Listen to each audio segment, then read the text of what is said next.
traders, quick look around the charts. This is the pound yen. I have to say I missed this sell off from 145, but I have bought down right down here because this is where we came from on Friday after this big move up. If you put the fibs on just the Friday move, this is the bottom of the fib zone. So I bought down here and looking to see as we get into UK data tomorrow to see if this can pick up. We've got some yen data overnight as well. So it's a low risk, high reward trade if it works. With low risk trade if it doesn't work, because my stop is so tight. I've already got a bit of a buffer down here. So just watch out for these levels. This is where the homework pays off. What I missed, of course, is that this move into all the buying. I got distracted by the fact that we closed so well up here, but we closed under 145, and this was the 50 MA here, right just above the highs. So that was a miss. Because once the 5 minute and the 15 minutes started to break down, that was a good trade. Anyway, moving on, I took the down at the open and bought back into it late on a pullback. If I see the setup here, then I will take it every time. This is a lovely wedge breakout. The first 5 minutes looked negative, looks as if they're going to sell it. Second 5 minutes closed above the first 5 minutes. There's the pullback at 87, and there is where I took it off at 39, and I got back in here at 20. Okay, so let's just look at daily charts now.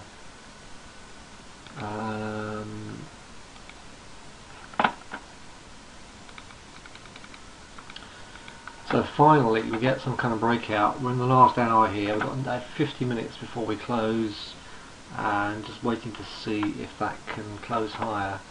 That's an R. What is that? Hang on. I think it's a weekly R1. Yeah, weekly R1. I use that to take my profit off in the first half an hour, and use the 5 minute support to buy that back. Right, so where are we going from here? If we close up here, then we need a pullback to 14,000 if we close up here. If we close under, well, if we don't get a decent close up here, then I'll be suspicious of that move. Gold is weaker. Let's get this out of the way. Gold continues to drift lower after that breakdown, not doing anything, not touching it.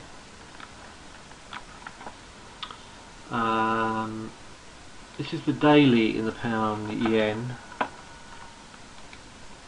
So at the moment we're just under this huge trend line, the trend line going back to 14th of November.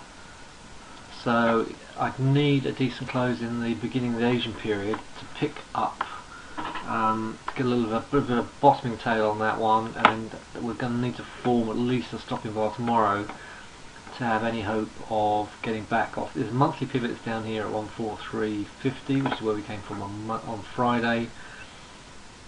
So I need a close above, ideally I need a close above 145.20 tomorrow at least, but I'm going to sit on that and then see if we can come up from here. As you can see, if I take this off and then put that at the lows, you can see the massive support there right across that chart. Huge support there at 143.90. So let's see if that is going to work. Right, and the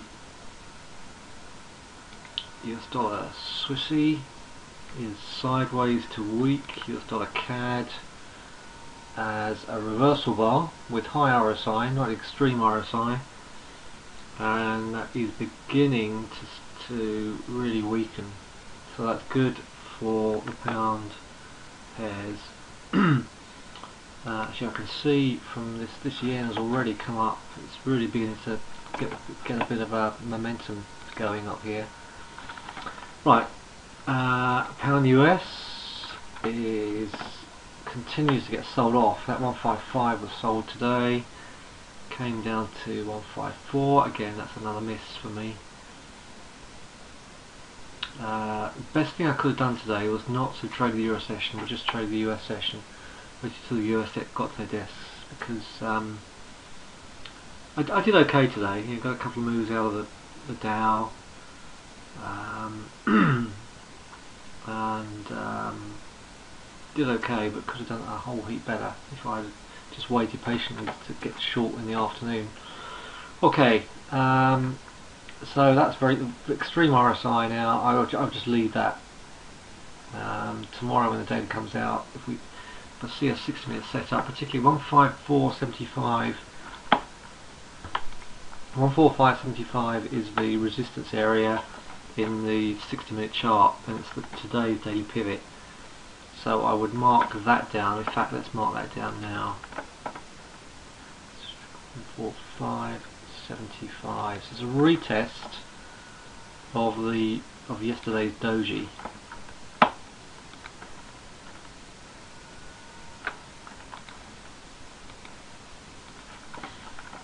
Okay, that's the area I would alarm for any retests, but possibly get short. The pound Aussie dollar is just not doing it. Broke 150 yesterday, and that is just sunk. And the pound Swissy is also pretty poor. So let's look at the euro. The euro's had a good day. We've moved right into this weekly pivot up here, and so a pullback to that one. This bodes well for the market. It's a pullback to 370 area. Let's see if we can.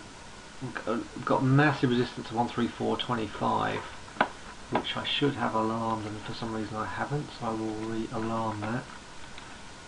I think once we retest that, the underside of that trend line, that channel, and that reversal bar, that might see some selling.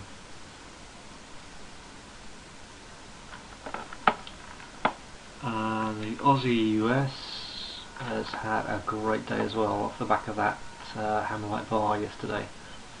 Just a slow mover, this one these days. It's a very slow mover. It's only done about 40 points from the break of that. So tomorrow we get a pullback to 103.40. That is a buy. There's a massive amount of resistance here in this one, but I do think that 103.40 could be a good place to get long. I will alarm that level. Okay, quick look through the other ones, but CAD Swissy is sideways. Aussie CAD, that's had a good day. That's had a good week, in fact.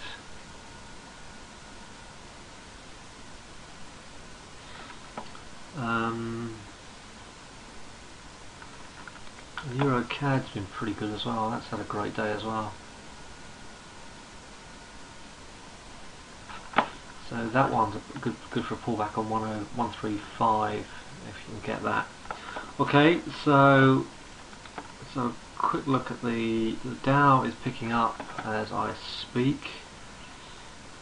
I'm only 15 points up from the last pullback I bought, adding to my 50 points from earlier. The indices, I have to say, have been great all day.